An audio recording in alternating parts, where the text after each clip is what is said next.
Dito. Yun. Taas.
Ang gagawin natin?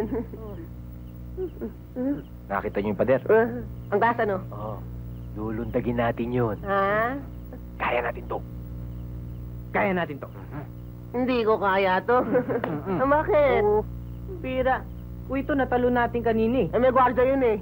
O di tawagin natin yung gwardiya. Hindi, huwag na. Sige. Talunin natin. Ikaw eh. Kaya natin to. Kaya natin to. Kaya natin to. O sige. Ready? 1, 2, 3. Mami, tulong. Bakit? Ready? Ready? 1, 2, 3.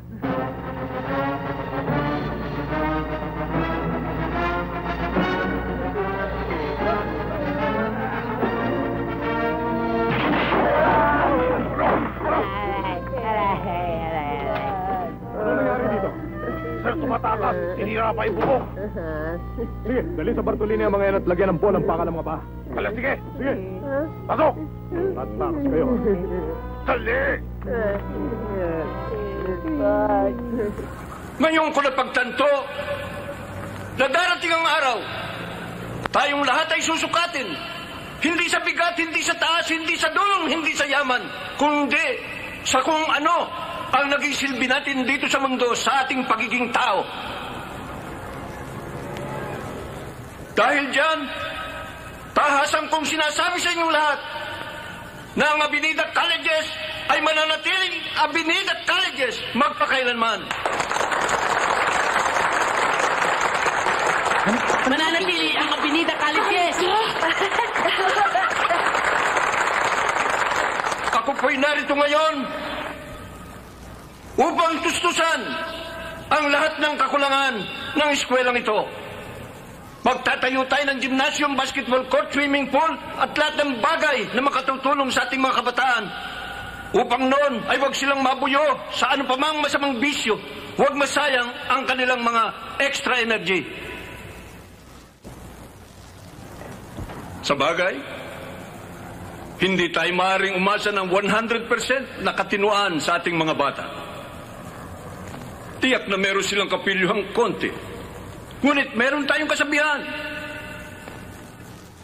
Naughtiness is part of growing up. Marami pong salamat at magandang araw sa inyong lahat.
Salve?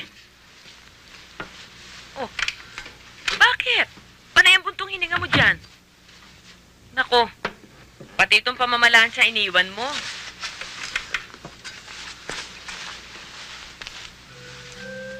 Oh, may problema ka ba? Wala naman, ate. Naiisip ko lang, pag nag-asawa ka na tulad ng gusto ng lolo, paano ko? Nako, ano ibig mo sabihin paano ka? Eh, biro mo naman, ate, magmula pagkabata, magkasama na tayo lagi.